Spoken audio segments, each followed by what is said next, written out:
সম্পর্কের তিক্ততা। মীরার সাথে বিয়ের ৩ মাস পর সুযোগ করে যখন হানিমুনে যাওয়ার জন্য বের হচ্ছিলাম, মা এসে বলল ইতু আর মিতুকেও নিয়ে যেতে।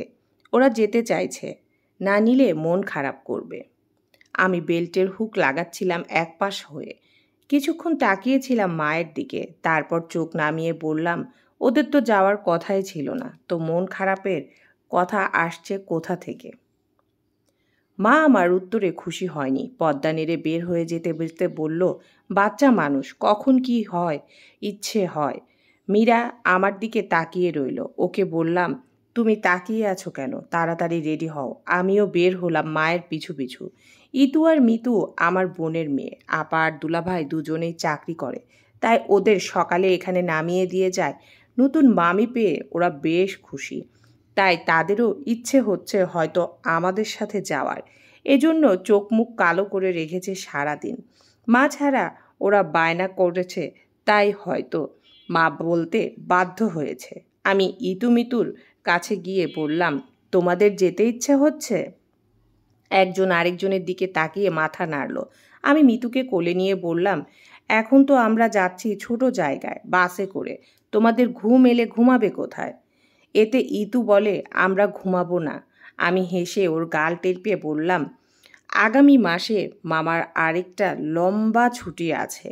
তখন মামি, নানু, তোমার মা, আমরা, তোমরা সবাই মিলে একসাথে বড় গাড়িতে করে গান বাজাতে বাজাতে যাব। অনেক মজা হবে, ঠিক আছে? দুজনের এই অফারটা বেশ লাগলো। একসাথে মাথা নাড়ল। ওদের গালে চুমু দিয়ে আমি চলে আসলাম। মা চেয়ার ধরে দাঁড়িয়েছিল। বলল, মিথ্যা বললি কেন? তোরা তো গাড়ি নিয়ে যাচ্ছিস। মীরা লাগেজ টেনে আনছে রুম থেকে। মায়ের কথা শুনে সেও দাঁড়িয়ে গেল। বললাম, মা, আমরা যাব বলে ঠিক করেছি, তাই ওদের পরে নিয়ে যাব, তুমি সহ। মা গ্লাসে পানি ঢালতে ঢালতে বলে, বিয়ে তো হয়েছে অনেক দিন হলো, এখন এত কি? আর তোর বাবা আমাকে নিয়ে বেড়াতে যাওয়ার সময় বোনের বাচ্চাদের সব সময় সাথে নিয়ে যেত। মীরার হাত থেকে আমি লাগেজটা টেনে নিয়ে বের হতে হতে বললাম, তাই তো তুমিও বলছো। আমি দেখছি এই নিয়ে বাবাকে তুমি কত কথা শোনাতে। তুমি কি চাও তোমার ছেলে আজীবন এইসব কথা শুনে যাক? মা কিছু বলল না। দুজনেই মাকে সালাম করে বের হয়ে আসলাম। মা মীরার শাড়ির আঁচলে একটা গিঁট দিয়ে দিল। বলল, চুল খোলা রেখে পাহাড় জঙ্গলে ঘুরে বেরিয়েও না। মীরা মা মাথা নাড়িয়ে সায় দিল। ইতু মিতুকে আদর করে দিয়ে বলল, আমি অনেকগুলো চকলেট নিয়ে আসব। গাড়িতে উঠে বলল, নিতে পারতেন ওদের। আমি, না, আমরা যাচ্ছি নিজেরা একটু টাইম কাটাতে। ওদের নিলে তোমাকে ওদের পিছনে টাইম দিতে হবে। জীবনের অনেকবার ওদের নিচে যেতে পারবে, কিন্তু তোমার আমার মধ্যে এখন যে ব্যাপারটা আছে তা পরে নাও থাকতে পারে। গাড়ি চলতে শুরু করলো। মীরা আমার কাঁধে মাথা রাখে। জানালা খোলা, তাই সকালের বাতাসে ওর চুল উড়ে আমার মুখে আসছে। বাবাকে ভীষণ ভালোবাসতাম আমি। দাদি আমায় খুব আদর করত, আর মা তো মাই। তিনজনের টানাপোড়েন দেখে ভীষণ খারাপ লাগতো। প্রথম প্রথম বাবা এলে দাদি এটা ওটা বলে যখন বাবাকে রাগাতো, বাবা মাকে বকাবকি করতো। মা রান্নাঘরে গিয়ে কান্না করতো। দেখে দাদিকে আমার ভীষণ রকমের ভিলেন লাগতো। আমাকে ভাত খাওয়ানোর সময় মা যখন আমার দিকে না তাকিয়ে ভাত মুখে দিত, আমার গলায় ভাত আটকে যেত। কান্নার জন্য মা চোখে ঝাপসা দেখত, তাই আমার থেকে মুখ ফিরিয়ে নিয়ে আমার মুখে খাবার দিত তুলে। যখন একটু বড় হলাম তখন বাবার জন্য ভীষণ রকম মায়া লাগতো। দুজনেই এখন অনেক শক্ত হয়ে গিয়েছে। মাকে আর কেউ কান্না করতে পারে না। কথার উত্তর কথায় দিত, নইলে বাড়ি এসেও শান্তি পেত না। আরও যখন বড় হলাম তখন মার চিৎকারে মাকে কেউ হারাতে পারতো না। আবার ভীষণ মমতা ভরা মাকে একটু একটু করে ভিলেন ভাবতে লাগলাম। ব্যাপারটা যথেষ্ট মন খারাপের ছিল আমার কাছে। বাবা একসময় সারাদিন বাড়িতেই থাকতো। কারো কথায় মাকে দোষ দিয়ে কথা শোনানোর সময় পার হয়ে গেল। কারণ মা তখন সব। একটা সময়ের পরে সংসারে কর্তার থেকে কর্ত্রী বেশি শক্তিশালী হয়ে যায়। একা দায়িত্ব সামলাতে সামলাতে তারাই সবটা জুড়ে বসে। কিন্তু মাকে বাবার সাথে খুব একটা ভালো সময় কাটাতে দেখিনি। বাবা চাইলেও না। কখনো দেখিনি দুজনে একসাথে হাঁটতে বের হচ্ছে কিংবা বাবা মা একসঙ্গে টিভি দেখছে বা একসাথে পান চিবিয়ে খাচ্ছেন। আমার কেন যেন মনে হতো এই সবের জন্য আমার দাদি দায়ী। শেষ বয়সে মা দাদিকে কখনো মা ডাকেননি। আর এটা নিয়ে দাদির কয়েকবার আফসোস করে বলেছেন, কাজ হয়নি। মায়ের সাথে ছোট দাদির খুব ভাব ছিল। আগে মা যখন কান্না করত, উনি এসে দাদির কাছে মায়ের কাছে বসতেন। দাদি তাকে বুঝাতেন, এটা ওটা এনে খাওয়াতেন। মায়ের পছন্দের কিছু রান্না করলে, যেমন কচু শাক, ছোট মাছ, কাঁচামরিচের তরকারি, এক বাটি লুকিয়ে এনে দিতেন মাকে। মাও সবার খাওয়া শেষে তা দিয়ে খেত। ছোট দাদির ২টা মেয়ে বিয়ে হয়ে যাওয়ার পর কেউ ছিল না, তবে মা ভীষণ রকম সেবা করেছিল। কোলে তুলে গোসল করানো, খাওয়ানো। মারা গিয়েছেন উনি, অথচ আমার দাদি যখন খাট থেকে পড়ে পা পা ভাঙে, তখন তার জন্য একটা কাজের মেয়ে রাখতে হয়েছিল, কারণ বিছানায় পায়খানা প্রস্রাব করে। মা ধরবে না বলে সাফ জানিয়ে দেয়। শুধু ভাত খাওয়াতো, ভাত দিত, ওষুধ খাওয়াতো। ভালো রান্না করলে থালে এনে রাখতো টেবিলে। কখনো পাশে দাঁড়িয়ে খাওয়াতে দেখিনি। একসময় মনে হতো মা বেশি বেশি করছে। কিন্তু আরও যখন বয়স হলো, নিজেও বিভিন্ন সম্পর্কের টানাপোড়েন খেয়ে বুঝেছি দোষটা পুরোপুরি মায়ের ছিল না। ব্যাপারটা একদিনে হয়নি। কত শখ করে মা বাপের বাড়ি থেকে শাড়ি আনলে দাদি তা নিয়ে নিয়ে কথা শোনাতো। মায়ের পছন্দের জিনিস দাদি ফুপুদের দিয়ে দিত। একসময় মা আর কিছুই দিত না। বাবার সাথে মাকে একা কোথাও যেতে দেখিনি। দাদি কাপড় পরে রেডি থাকতো, কিংবা ফুপুরা আসতো, মা জেদ ধরতো যাবে না, তবে যেতে হতো, হাসতে হতো। ছুটি ঈদের ছুটিতে বোনাস পেলাম। কয়েক প্যাকেট কাপড় নিয়ে ঢুকলাম মায়ের রুমে। আমি আর মীরা। ছুটির দিন হওয়ায় আপাও ছিল। ইতু মিতু দুলাভাই একে একে মাকে সবাইকে কাপড় দিলাম। সবার পছন্দ হলো। বললাম, মীরা পছন্দ করেছে সবটা। আপা মীরার হাতের প্যাকেটটা নিয়ে বলে, আরে এটা দেখি দেখি কেমন হলো। মীরা খুব উৎসাহ নিয়ে দেখাচ্ছে। আপাকে মা বলল, তোর পছন্দ হলে তুই নিয়ে নে এইটা। তোরটা বৌমাকে দিয়ে দে, একই তো দাম দেখি। আর কফি কালারটা বেশি তোকে মানাবে, ফর্সা তো, ও একটু শ্যামলা, তাই ওকে গোলাপিটা ভালো লাগবে। মীরা বলল, আচ্ছা। আমি ২টা শাড়ি ভাগ করে নিলাম। তোর এইটা পছন্দ, তাহলে এইটা নে। আমি এই রকমেরই আরেকটা নিয়ে আসি। মীরা তোদেরটা পছন্দ করেছে, আর ওরটা আমি। আপা বুঝতে পারলো। ও তাড়াতাড়ি বলল, আরে না না, ঠিক আছে, ২টাই তো ভালো। আর তুই যখন পছন্দ করে দিয়েছিস, আমি কেন নিব? তোর দুলাভাই আমায় কিছু পছন্দ করে দিলে আমি কি দিতাম কাউকে?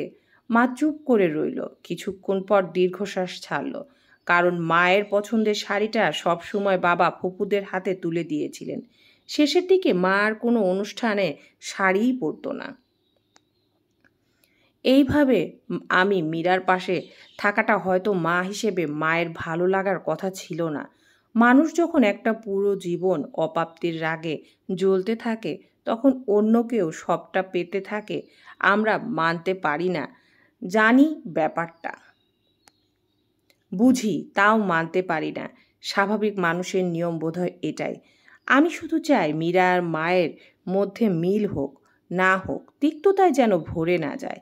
না হলে শেষ বয়সে আমার মাও যে একা হয়ে পড়বে। ছুটির দিনে বসে আছি আমি, বই পড়ছে। মীরা টিভি দেখছে। মা বলল, আমার জন্য একটু গরম পানি করে দাও তো, হাঁটু ব্যথা করছে। মীরা একটু আগে রান্নাঘর থেকে এলো, তাই চুপ করে বসে টিভি দেখছে। বলল, এখন পারবো না। হয়তো ভেবেছে আমি কিছু বলবো না। মীরা উঠছে না দেখে আমি বললাম, কী রে মীরা, মাকে গরম পানি করে দাও। আমি তোমাকে সবসময় সাপোর্ট করি বলে এই না যে তুমি আমার মাকে অবহেলা বা অসম্মান করতে পারো। তোমাদের মাঝে তিক্ততা না আসুক, কিন্তু মিষ্টতা তো তোমাকেই বানাতে হবে। কিছু কাজ যা মা পারে তা না তোমাকে করতে হবে। তুমি যদি ব্যস্ত থাকতে আমি করে দিতাম, কিন্তু তুমি ইচ্ছে করে মায়ের কাজ করতে না চাইলে তা আমি মানতে পারবো না। মা রুম থেকে সবটা শুনছে। মীরা উঠে গেল রান্নাঘরের দিকে। কিছুদিন পর আমি টেবিলে বসে মীরাকে বলছিলাম, আজ একটু খিচুড়ি রান্না করো আর মাংস ভুনার সাথে বেগুন ভাজা। তখন দেখি মা কাপড় পরে রেডি হয়ে কোথায় যেন যাচ্ছে। মা, কোথায় যাচ্ছ তুমি? একটু বাইরে যাচ্ছি, আমার একটু কাজ আছে। তো আমাকে বলতে, তোর আর এখন সময় আছে? বইয়ের আঁচল ধরে ঘুরতেই তো টাইম নেই। আর মা, দাঁড়াও, আমি রেডি হয়ে আসছি, 5 মিনিট। মায়ের সাথে রিকশায় উঠলাম। কাল রাত বৃষ্টি হয়েছে, রাস্তায় এখনো হালকা পানি জমে আছে, গাছে গাছে স্নিগ্ধতা। মায়ের সাথে বের হওয়ায় মা হয়তো খুশি হয়েছে, তবে মুখ ভার করে রেখেছে। হালকা বাতাস আছে। মায়ের সাথে কাজ সেরে ফেরার সময় বললাম, মা, আইসক্রিম খাবে? মা আমার চোখে তাকিয়ে বলল, না। চলো তুমি। আমি অনেক দিন আইসক্রিম খাই না। মা চুপ করে আছে। এই আইসক্রিম খাওয়া নিয়ে আমার আর মায়ের অনেক মজার স্মৃতি আছে। কলেজে থাকতে প্রায় বিকেলেই আমি মাকে নিয়ে যেতাম কলেজের পাশের একটা দোকানে। খুব ভালো ছিল আইসক্রিমটা। মাঝে মধ্যে মাকে রাতেও ট্রেনে বের করে নিয়ে যেতাম, কারণ আমি দেখতাম মা অনেক দিন ঘর ছেড়ে বের না হতে হতে বিরক্ত হয়ে পড়তো। আমাকে বকা দিত, তবে খুশি হতো। দোকানের সামনে একটা বেঞ্চে বসলাম। মাকে তার পছন্দের কাপ আইসক্রিমটা দিয়ে আমিও বসলাম। অনেক দিন পর খাচ্ছি আইসক্রিম, তাই না মা? মা তাকিয়ে আছে, বলে, এখন কি আর তোর মায়ের দিকে খেয়াল আছে? সব সময় বইয়ের ঢাল হয়ে দাঁড়াস, যেন বউকে মায়ের থেকে রক্ষা করতে হবে। আমি কি তোর বউকে জ্বালাই? তোর দাদি আমাদের যে পরিমাণ জ্বালিয়েছে, কথার খোঁটায় রাখতো সারাক্ষণ। তোর বাবাকে উল্টাপাল্টা বোঝাতো। আমি কি আর ওসব করি? মা, আমি জানি তুমি অনেক ভালো, মীরাও ভালো, কিন্তু কিছু কিছু ক্ষেত্রে আমাকে তোমার আর মীরার মাঝে থাকতেই হয় মা। কারণ আমি তোমাকে অনেক কান্না করতে দেখেছি। বাবার গা বাঁচিয়ে চলার অভ্যাস যে তোমাকে কত কষ্ট দিয়েছে, তা আমার চেয়ে ভালো আর কেউ জানে না। তুমি না পেতে পেতে একসময় আশা রাখা ছেড়ে দিয়েছ। বাবার উপর তোমার রাগ জমতে জমতে তার দাদির প্রতি ঘৃণায় রূপ নিয়েছিল। শুধু একটু মায়া আর ভালোবাসার সম্পর্কের কারণে তুমি ছোট দাদিকে কি সেবা করতে, আর বাবা আর দাদির প্রতি দায়িত্ব পালন করেছো, কিন্তু মন থেকে ওদের তুমি মায়া দেখাতে পারোনি মা। আমি তোমার ছেলে, তোমাকে কখনো ভুল বুঝিনি। আমি জানি আমার বাস্তব জীবনেও আমি এমন অনেক সম্পর্ক পেয়েছি মা। আমি উঠে গেলে তাকে মন থেকে সত্যি আর ভালোবাসা যায় না। আমি চাই না তোমার আর মীরার মধ্যে এমন কিছু হোক। মীরাকে কখনো আমায় ঘৃণা করতে না হোক। আমি চলে যাওয়ার পর মীরা আমার জন্য এক ফোঁটা পানি না ফেলুক। আমি চাই না তোমাকে শেষ বয়সে একা হয়ে যেতে হোক। এমন তিক্ততা বাসা না বাঁধুক যাতে মীরা তোমায় মা ডাকতে বিরক্ত হয়। মা একটা দীর্ঘশ্বাস ফেলে আইসক্রিম খেয়ে উঠে পড়ে। ব্যাগ খুলে দোকানের দিকে যায়। আমি টাকা দিয়ে দিয়েছি মা। আমার আমরা খেলাম, বৌমার জন্য নিবি না? আমি হেসে রিকশা ডাকলাম। মা যত্ন করে ধরে রেখেছে আইসক্রিমটা। মীরাকে বললাম, মা এনেছে তোমার জন্য আইসক্রিম, দেখো। মীরার চোখে মুখে বাচ্চাদের মতো খুশি ছিল। খেতে বসে বড় মাংসের টুকরোটা মায়ের পাতে দিয়েই যেন ওর শান্তি লাগলো। খিচুড়িতে লবণ বেশি হয়েছে বলতে মা বলে, যেমন হয়েছে তেমন খাও, কষ্ট করে বানিয়েছে ও, পরের বার আরও ভালো হবে। মীরাও একই সুরে সুর মেলালো, কষ্ট করে রেঁধেছি, যেমন হয়েছে খেতে হবে। আমাকে আজকাল আর ওদের মাঝখানে দাঁড়াতে হয় না, তবে মা মাঝে মধ্যে আমার আর মীরার মাঝখানে আসে। আমাদের ঝগড়া হলে আমি বাবার ছবির দিকে তাকিয়ে ভাবি, বাবা, তুমিও তো ভাগিদার ছিলে এই মিষ্টি বাতাসের। তোমার ছোট্ট ছোট্ট ভুলগুলো শুধু আমি রিপিট করিনি। এসব তিক্ততা একদিনে হয় না, তার জন্য আমরা নিজেরাই দায়ী থাকি। একটা ভীষণ রকম সত্যটা কথা, আমরা অনেক সহজেই অন্যকে দোষ দিয়ে দিব্যি জীবন কাটিয়ে দিই। সমাপ্ত।